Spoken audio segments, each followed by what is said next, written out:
Assalamu alaikum rahmatullahi wa barakatuhu. So just a little advice and a reminder for the Muslims. Ramadan is right around the corner. So I advise the Muslims, man, to start reading your Quran today. To get back into the habit of reading, a page a day, an ayat a day. Just try to read whatever you can to get into that habit so that when Ramadan starts, you could just flow with it. Be it in the Allah Ta'ala. So, I want to read a couple of ayahs from the beginning of Surah Al-Baqarah about how, referring to how the Muslims become stagnant. Not the ayat is just about people not moving forward and standing still. But it's going to apply to like how the Muslims starting to become stagnant in life, in the masjid, in relationships, not everywhere. It's a specific situation. This brother reached out to me, man, and he's starting to find life is starting to become difficult for him. And it's overwhelming, and he really doesn't know how to move forward. Like, every choice that he feel like he's going to make, it feel like the wrong one. And he don't know how to have, he's having difficulty having sabr with Allah. Having patience.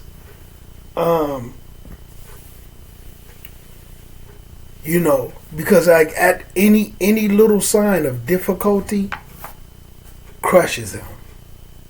And he's coming to me, he want to figure out how to move forward and how to deal with life, and because it's really breaking him. And he feel like Allah is really dealing with him. And, I did a video where I was saying how sometimes the worst things that's happening to you in life that may feel like a punishment, Allah may be trying to force you to get on to the other side. See, sometimes I refer to it as dead weight. But for this conversation, I'm going to refer to it as an anchor. Sometimes we've parked our boat and threw the anchor over, and our boat isn't moving. We don't know how to pull that anchor up and put it back in the boat and get it going. Sometimes that anchor is our thoughts and the way we process an information. And we keeping ourselves stagnant, man. We like a boat in the middle of the water with our anchor cast and can't figure out, should I do this, should I do that? So for the brother, let me give you an example, young brother. And my own personal example. And, because his situation, it kind of remind me of the brother in the UK who said he just got out of a relationship with a non-Muslim woman and how her heart was. So the brother in the situation, him and the girl, they going separate ways. He a little, I don't want to use the word broken, but he a little down and out. And he don't know which way to go. And every decision that he make, he feel like it's the wrong one.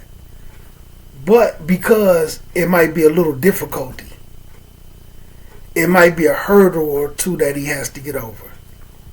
So, it was a time in my life, man.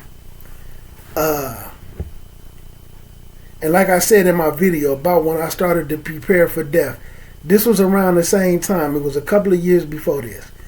So, it was a time, me and a Muslim sister that I was married to. Right? Now, you have to understand, I'm a get it out the mud type of person.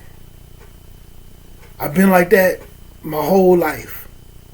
So, and it's unfortunate, like now in 2026 and 2025, I started to refer to it as a character flaw when I'm talking to people. Because I'm going to get it out the mud type of person. Like if I'm in a masjid and they on some bid'ah and they doing it this way, I'm not going to sit around for them to teach me. I'm not going to sit around and be, try to rub elbows with them and ask them questions. I'm going to go start my own thing. And it won't matter to me if I'm the only person in it. You see what I'm saying? I'm not going to wait around for them to teach me nothing. I'm going to go join some classes. I'm going to go figure out how to give me some money and put some money to the side and pay for some classes. I'm not going to sit around and wait for nobody. I'm not going to sit around and find me a go-to person that every time I have a question, I'm just going to ask them. You see what I'm saying? I'm going to get it out the mud. I'm going to put my Islam in my own hands by the permission of Allah. But I've been that. Like it was a time, me and some of the homies, man, we was younger. This was in the 90s. We was broke. We wasn't really, doing this and that. I went and cut some grass. I went and cut somebody's yard, man, for $10. Took $5. Went and got me something from McDonald's at that time. Took the other $5. Jumped in a dice game. And I worked that $5 up to $20,000. With me. Because I'm going to get it out the mud type of person. This is relevant to what I'm talking about. It was a time when I had credit cards. Other people had credit cards. But they was buying all this and buying all that. I had a credit card with $1,500 limit on it. I took $1,000 out of that $1,500. Went and bought some clothes. And some hair products. And started a business. Took another $200-$300 out of that from the credit card, $1,500 limit. $200-$300, bought some paint, painted my store. I already had the building. Painted my store, got me some stuff to hang stuff up. Took that $1,500 and I started a business, man. And when I first got some of the clothes while I was getting the building together, I put the clothes in my car and rode around and sold clothes on the street. I made $2,000 before I even opened the store up. Just selling the clothes. I flipped the clothes. But anyway, because I'm going to get it out the mud person. So when I expect other people to be the same way when we in the same situation and they just stand still, stuck, complaining and oh this, oh war is me, oh this and this. But they don't move, like with these masjids, they won't move forward. They'll do it for years and don't do anything. And that's something, because I'm going to do something, I consider that I'm actually referring to it as a character flaw. Because that's what I'm used to. So I'm saying that to say to the young brother, man, it was a time I was in a real nice house, man. Hardwood floors. Whole front of the house, real big front of the house with a big bay window. Laid down real beautiful brand new green carpet in it. Had me a little office in the back, mirrors, nice screened in indoor porch right up off of it, like a lobby. This was my masjid. Real nice house. Had a whole workout area in the basement, man, because I box a little bit. So I had all my boxing bags, I had everything. I had my mats. And I was able to work out. I was able to do everything I wanted to do. And usually, like I said, I'm going to get it out the mud person. Like I'm always coming up. But I come up with me. I don't come up off of another person, or I don't look for another person to be my come up. It's going to be me. Now, I might have a partner occasionally, but it's going to be me. And that's where the Muslims need to start to get back to. Everybody trying to come up off somebody else, man. Everybody trying to be an anchor. Everybody, you know what I'm saying? We need to bring that adult ism back. You see? So I've always done came up, man. I always done came up. So I'm in this situation, man. Real nice house, everything, you know, little money saved up, and I'm doing different things. I remember leaving from that house, and me and a sister that I was married to, right? We was in a 1-bedroom apartment with nothing but a king-size mattress on the floor and a TV. And something for the TV to set on. We had stuff to cook with. You know, we had food, but there's no furniture. There's nothing. A king-size air mattress.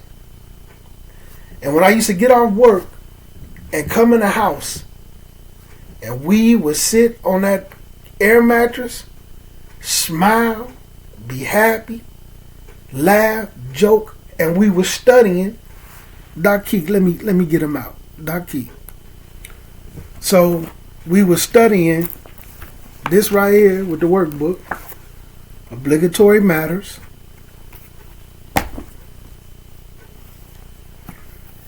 And Thalatha Asul Thalatha, the 3 fundamental principles.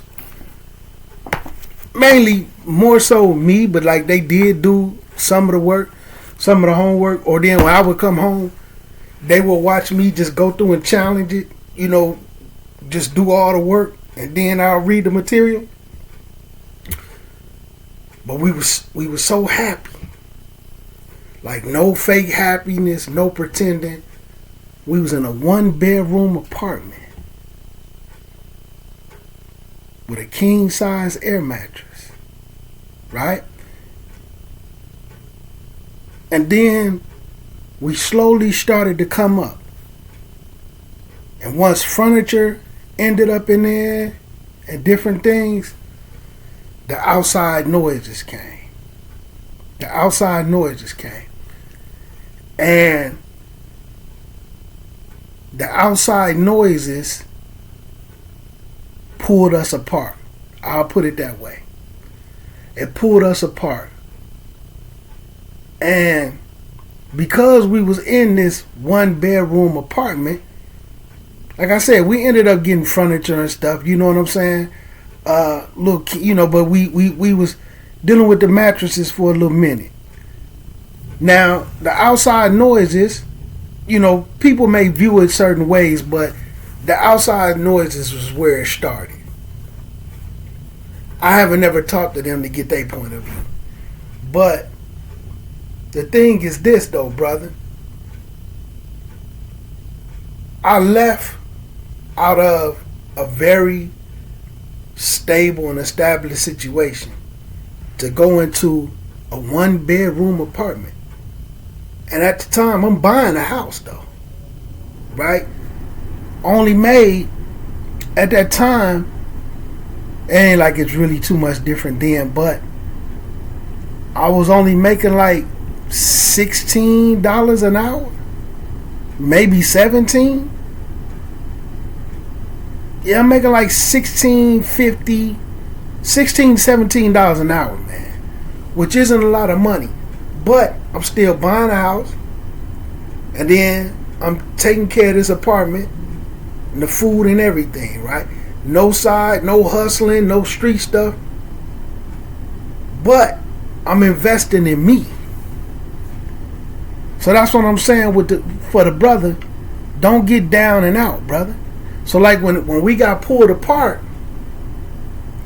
you got to keep living for you, brother. And you got to have faith in Allah. When I made the conscious decision to go in this apartment with nothing but a king-size air mattress and a TV, like a 32-inch TV or something like that. Not like that's a bad thing, with a little table or whatever for it to sit on. Right? And using like a laptop to watch, you know, little movie sites. But once we got pulled apart, Because I'm working on things behind the scenes for our life to be different. But see, sometimes I don't say anything about how I'm trying to move and what I got going on. Because then sometimes you know why people are around, friends or whatever. But I had to keep living for me, brother. So you got to keep living for you. And sometimes, man, your situations could be good, and then they may necessarily not ever technically go bad, but for some reasons, y'all could just be pulled apart. But you got to you got to just get it up out the mud on your own, brother. And my point is, I kept trusting in Allah. I kept trusting in Allah. You see what I'm saying? And it was through that point where I needed that. Because, like I said, I started to prepare for death.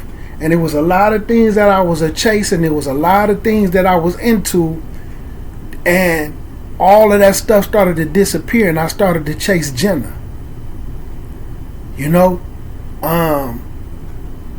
then I just got it back up out the mud and built everything back up. And then some. You know what I'm saying? And then some. And I'm sitting up telling you, man, I did this and I was only making like $17 an hour, man. $17 an hour. I might have property now. It might just, things is unlimited. And then just for the last few years, I really just been preparing to move overseas. In case my life changed, then I will alter what I had going on as a plan B. But that person, you know what I'm saying, like the person I was married to, I understand why we went our separate ways. Like, I don't fault them, we don't fault each other. We don't even necessarily say things fell apart. But their life might not be different, man. You see what I'm saying? Like if we bumped into each other today,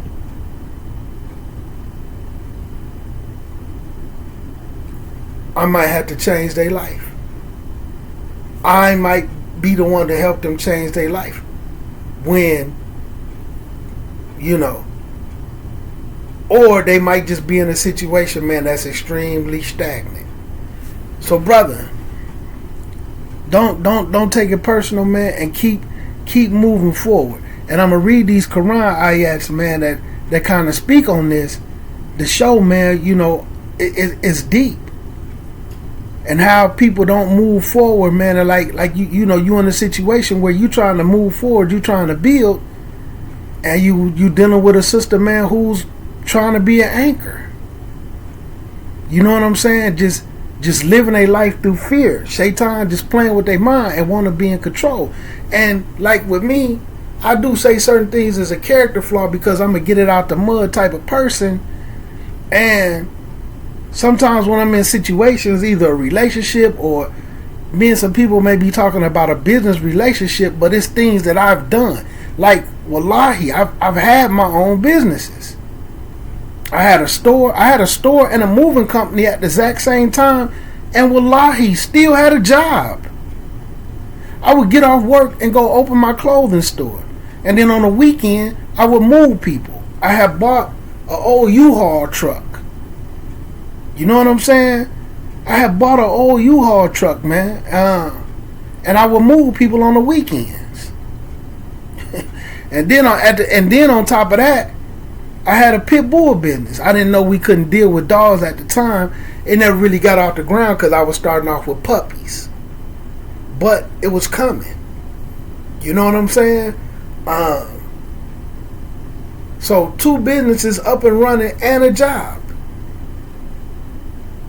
Okay? So when sometimes, and like this is for the brothers, sometimes you could get caught up with people who don't know how to move forward, and then they have a plan and they feel like y'all should go in a certain direction, but it's something they never done before. It's something they not familiar with. But their direction, they can't really see the vision. They can't really see the vision, man. You know what I'm saying? And sometimes, like I say, sometimes people be so scared to move forward that they just kind of end up stuck on stupid, man. So, brother, keep moving forward, man. Live your life, man. Don't let it bother you, man. Don't let it get to you. You know? Let me show you these Quran ayats. Let me read these Quran ayats.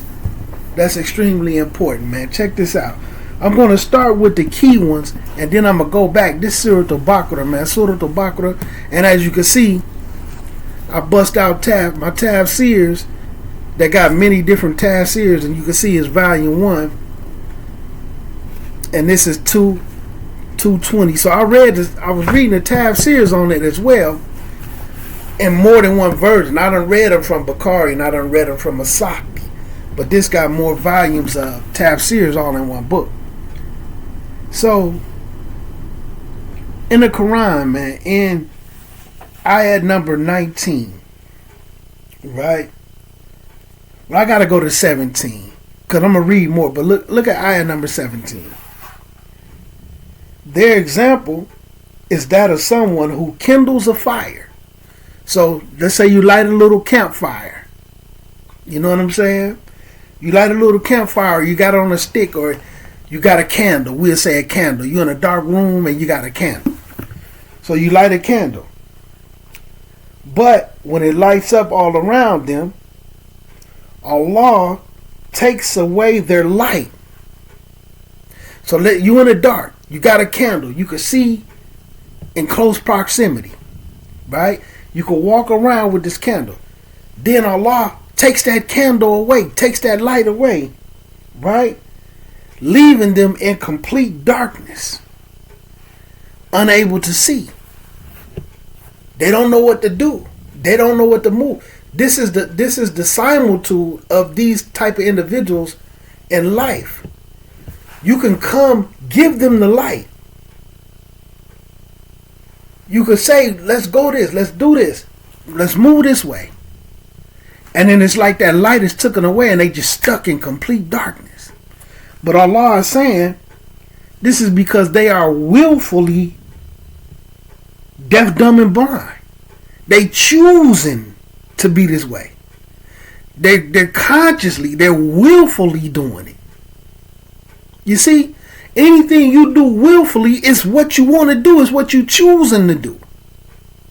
So they willfully being dumb, deaf, and blind.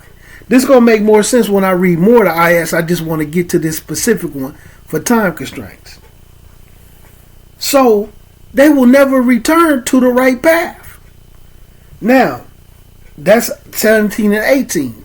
Surah 2, ayat 17 and 18. When it comes into 19, or, this is similitude of two different type of peoples, right? Or, those who are caught in a rainstorm from the sky where it's complete darkness outside, and then there's thundering and there's lightning, and then they press their fingers into their ears as a sound of every thunderclap scares them to the point where they're fearing death, like they might get struck by lightning. You know how some people might be in their home and thundering and lightning strikes so loud and it scare them, and they in the house, they don't even be outside. Right? So it's scaring them like that. And Allah encompasses the disbelievers by His might. It is as if the lightning were about to snatch away their sight. Like that is so dark, and that real bright light come through. You know how it might hurt your eyes? Like, you know, you laying down, somebody turn a light on and it hurt your eyes. This is what it's giving you an example of, to the point where they feeling like they might go blind from it, right? And snatch away their sight. Whenever lightning strikes, they walk in the light, because keep in mind, they're in total darkness. So when it strikes, they walk just a little bit. But when darkness covers them, they stand still. they stand still. And had Allah willed, He would have taken away their hearing and their sight from the loud thunderclaps and the loud sound of lightning when it strikes and the brightness. But they standing still out of fear. But Allah is making it clear, if Allah wanted to do something to them, if He wanted to harm them, if He wanted to blind them or take their hearing or whatever Allah wanted to do, He would have did it. He would have did it. Right? Surely Allah is the most capable of everything. So, the way this is breaking this down, like with your situation, you're in a situation with a female. They don't want to move forward for whatever reason. You feel like y'all love each other. Whatever is going on. You know, maybe they playing games, maybe they aren't. When you become unsure of the situation, that's almost like darkness. So you're choosing to stand still out of fear. Like what Allah is discussing with these people. Out of fear, this may go wrong. This might happen. I don't want to move. I don't want to do this. I don't want to do that. When Allah is sitting up saying, if Allah wanted to do something to you, would have done it already. You see? But when a light is showing, when that lightning strike or a little bit of light comes through, then they'll walk just a little bit. Even when it's dark, you're supposed to still keep moving forward. Why? Because you're putting your trust in Allah Azza wa Jal. And that's why I'm saying, that's why I explained the story that I explained with myself.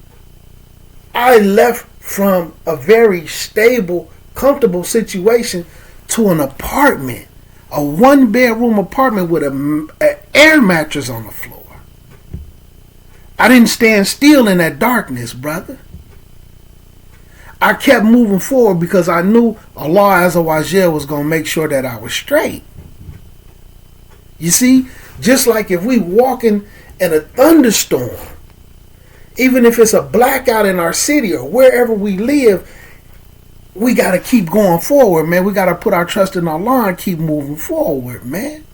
Some people, when it gets a little dark and it get a little confusing, just like how you saying, all your decisions, they all starting to feel like difficulty.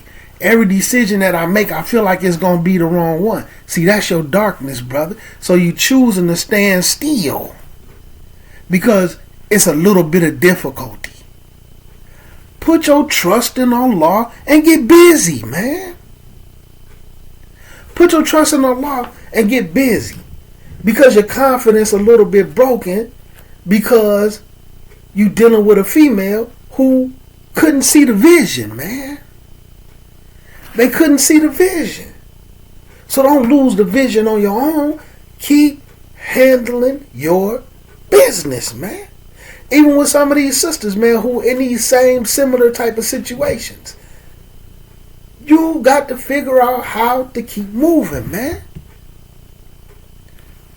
When it get a little dark, don't just stand still being willfully deaf, dumb, and blind.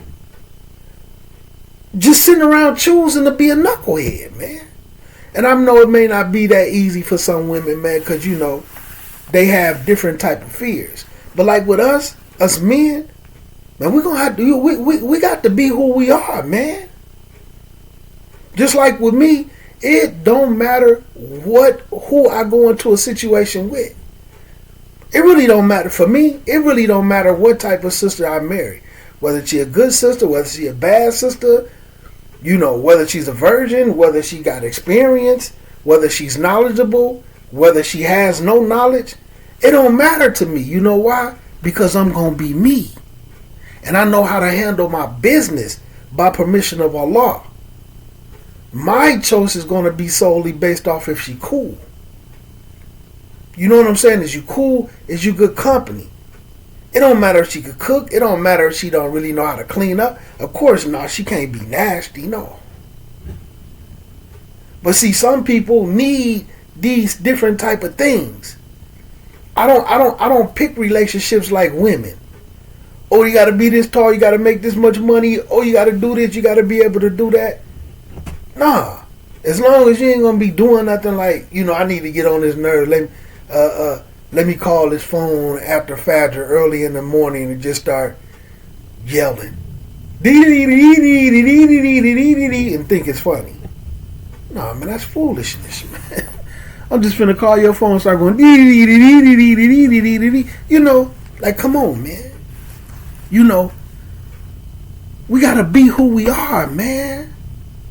Some brothers, man, out here trying to pick women, man, that they need to lean on, man. They wife is their leader, man. You know what I'm saying? Wife dangling carrots in front of them. One day we're going to buy the mall and we're going to put stores in the mall and all that. And brothers just sitting up clinging on to that. Yeah, man, one day I'm going to be a part of the mall owner. I'm going to own me a store in the mall. And they just put up with all type of court jester type abuse. You ain't finna own no mall, boy. You know what I'm saying? We still got to be who we are, man, with them or without them, man. Put your trust in Allah, man. And I'm telling you from a person who's done it numerous amount of times, man. You know what I'm saying? I'm a young cat, man, running around with the guys, man. We all broke, man. You know what I'm saying? This and that. And they sit around want to keep doing the stuff that be broke. I went and got a lawnmower, cut somebody's yard for $10, got me something to eat with $5. You know it's back in the day because you could get something to eat at McDonald's for $5. You know what I'm saying? It was actually breakfast. It's crazy too. That's crazy too because I was Muslim. And I'm saying that, man, because, alhamdulillah, man. But anyway, got a little breakfast, man, after I cut that grass, man. And by the afternoon, I was in a dice game, man. I took $5, man, and turned it into $20,000, man. We got to be who we are, man. You gotta, you know what I'm saying? And I'm not advising nobody to do no street stuff, man. You know what I'm saying? This is back in the day. I left all street activity alone in 1996, brother. Some people in 2026, they can't leave it alone because they don't trust Allah enough. In 1996, I said, man, I'm done with all street life activity. And I'm going to do it. I'm going to do the legal thing. And I put my trust in Allah. And here we are, man. Don't be like what Allah is saying in His Quran. When it get a little dark, you just stand still. Put your trust in Allah and keep moving forward, because like Allah said, if Allah wanted to harm you, if Allah wanted some bad for you, He would have did it. He would have done it. So, man, don't be sitting around like, man, just because a decision that you make might have a little difficulty. You know what I'm saying? Me working and this and that, man, sometimes I done had to work with racist people. You know what I'm saying? I'm an African American Muslim, man. And due to some of the Muslims that done been around and, the Nation of Islam, and, I pray in a break room and, I'm Muslim. And they don't know. Oh, man, he a black Muslim, man. They think all white people the devil. So I had to deal with little difficulties at work sometimes. Some of us get scared. Shaitan put a little adversity in front of us, man. Like darkness, and we stand still. Or we give up. We don't keep moving forward and put our trust in Allah, man. Brother, put your trust in Allah and keep it going, man. You see what I'm saying? And Allah gives two descriptions, man. One is like they done lit a fire. They got a candle in a dark room. And then when Allah takes that candle away from them, what makes it? I mean, look. Now, let me show you this. Let's break it down a little bit. The example is that of someone who kindles a fire. That means they started the fire, and then it's lit up all around them, and then Allah takes away that light, leaving them in darkness, unable to see, and then they just sit there willfully, be dead, deaf, dumb, and blind. and they never returned to the right path. They started the fire. What that tell you? They ain't even have enough sense to start another fire. They just sit there and be stuck. Oh, what did I don't know what to do. What is this? What is that? What if this? What if this? What if that? What if that? They don't put their trust in Allah and handle their business, man, like a Muslim is supposed to do. You see what I'm saying? A little bit of disturbance, a little bit of difficulty, a little bit of adversity, it folds them, man. Or they stand still. Woe is me, woe is me. And as men, nah, man. We got to be able to get it out the mud, take care of our business, handle our business, keep moving forward, man. You know? And if it's meant for you and that woman, man, for y'all to have some things, this and that, then Allah will make it happen. You know? You just got to have trust in Allah, brother. Don't sit around, you know what I'm saying, even if you hurt, if you feel a little pain, you don't want it to end, this and that and the third, man, you say, man, hey, it's Qadr of Allah, Masha Fa'al.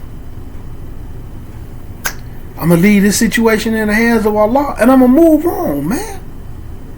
Don't stand still. Put your trust, because it's a little bit of darkness. It's a little bit of difficulty. It's a little cloudiness. Move forward, brother. But let me read some of these ayats in the beginning that lead up to this. Just for the purpose of these ayats, man, because it's beautiful. Right? So, we're going to start with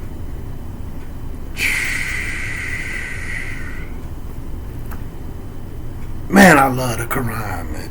We're going to start with ayat 6. As for those who persist in disbelief, it is the same whether you warn them or not. You can give them advice, you could tell them, you could put them on, you could sit down and say, look, brother, if you go to this masjid, look, brother, if you go over there with that brother, look, sister, if you start dealing with this brother, this is what's going to happen. This is what you're going to deal with.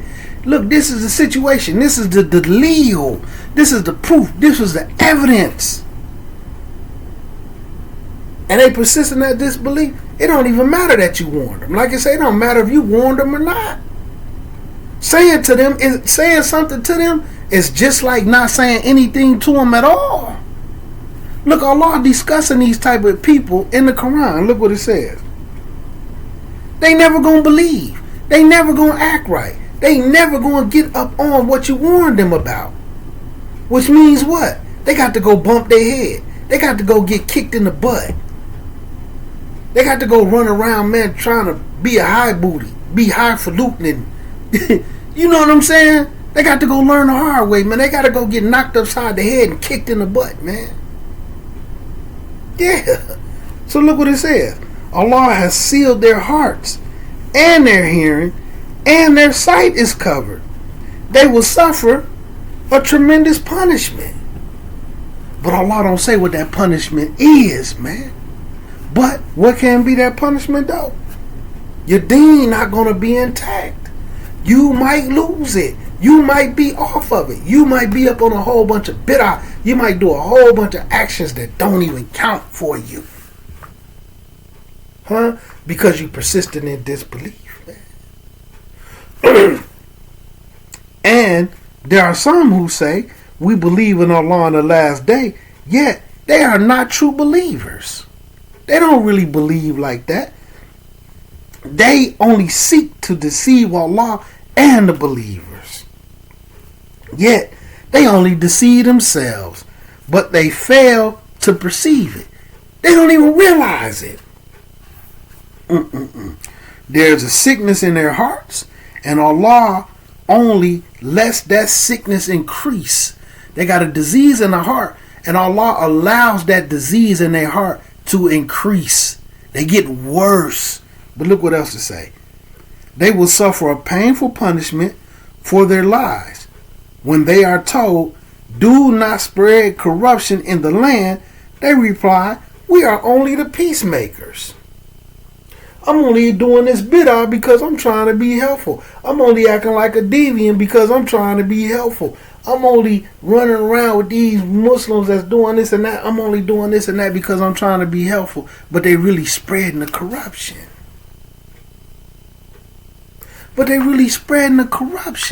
Whatever that corruption looks like, right?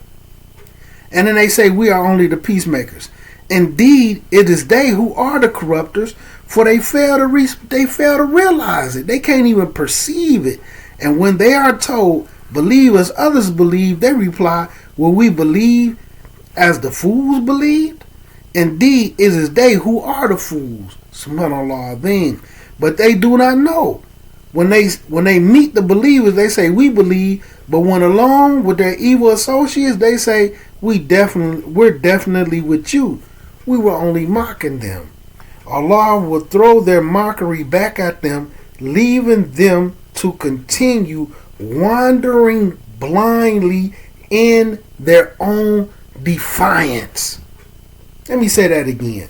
Allah will throw the mockery back at them and leave them to continue wandering blindly in their own defiance. And that's the state that a lot of people are in. You really just like somebody wandering around blindly, man. Just bumping into walls, man. Just unable to get it. May Allah protect us all from that, right? They are the ones who traded guidance for misguidance. You understand that? They traded the guidance for misguidance. Just like you and that sister, brother. And you know, like what you said, you know, I'm not going to speak on certain things like that. But like I tell certain people, sometimes, man, we make mistakes because bull crap looks better than the real thing. But it looks better. That don't mean that it is. You see? When you know, just like you know, it was a day when the women, the guy who looked like he had the money, but he don't really have money because he uses all his money to look like he has money. Then the person who has money but doesn't look like it, they might not get chose by the ones who's trying to be a gold digger. Sometimes it's the same with guidance, man. They choose the wrong life. They choose the wrong situations because it may look better. It may appear to be better. It may appear to be easier. She might be picking the wrong situation, brother.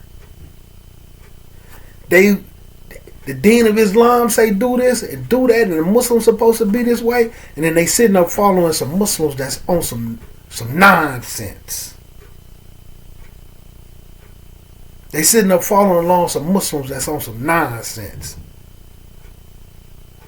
Muslims put marijuana to their mouth. Here, smoke some of this. Here, puff on some of this. It'll make you feel better. It'll calm you down. And, you know, this, that, and the third, man.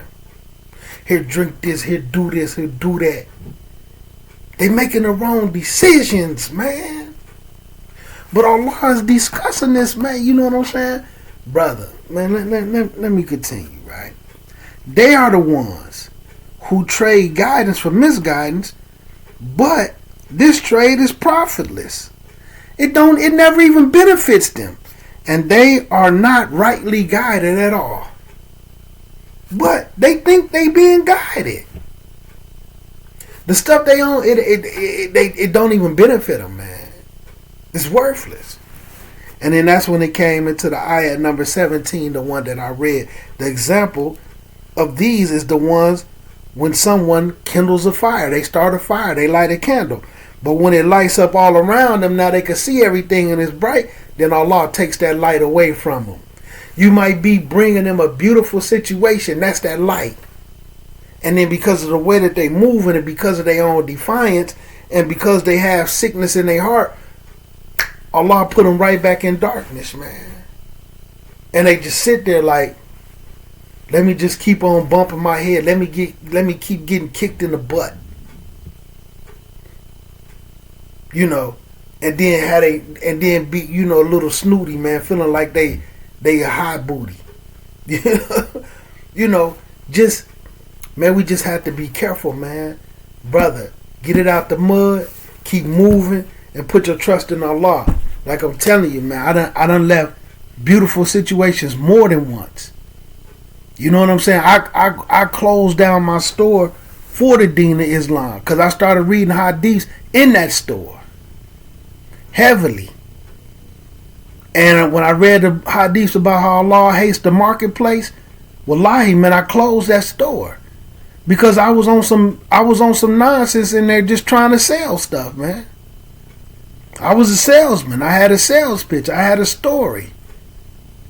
I was chasing every buck. And I closed that, man, for Allah. And Allah has replaced that stuff with something better. You know? Yeah, man. And I learned a very beautiful lesson, man, by having a clothing store. You know what I'm saying?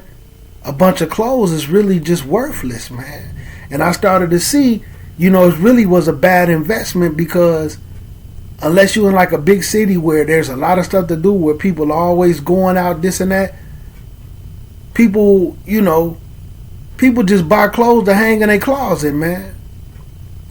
You know, some come up, they buy an outfit, you know, or, you know what I'm saying? I just learned clothes was a bad investment, man. I seen the way people shopped, and when they came to shop, you know, how much the stuff costs, where it's made at, how they making it. It's really just a bad investment, man. And you have people, man, that sell their soul just to have some clothes to hang up, man. But anyway, man, let me get up off of here, man. Hey, brother. And any brothers, man, you know, who has some little fears, or any sisters, man.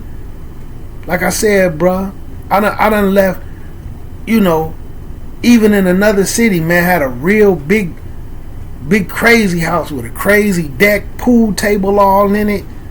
You know, whole little area, you know what I'm saying, for boxing and weightlifting, and, you know, big crazy deck, huge backyard with big crazy tents and stuff all in it, you know, for the kids to play. Beautiful house, nice hardwood floors, leather furniture, all that. Man, I walked away from all of that, man. And Allah has blessed me with way more than that. And you know, man, you just gotta have your trust in Allah, man, and don't start standing still, man, because it seems a little dark, because it seems a little difficult, where your heart might start pumping Kool-Aid. Oh man, I don't know if I should do this. I don't know if I should do that. What if this? What if this? What if this? What if that? And then your mind become idle, and Shaitan start playing with your mind, man, and you just end up stuck on stupid, man. For the Muslim brother and the Muslim sister, man. But anyway, let me get up off here. Assalamu alaikum wa rahmatullahi wa barakatuh.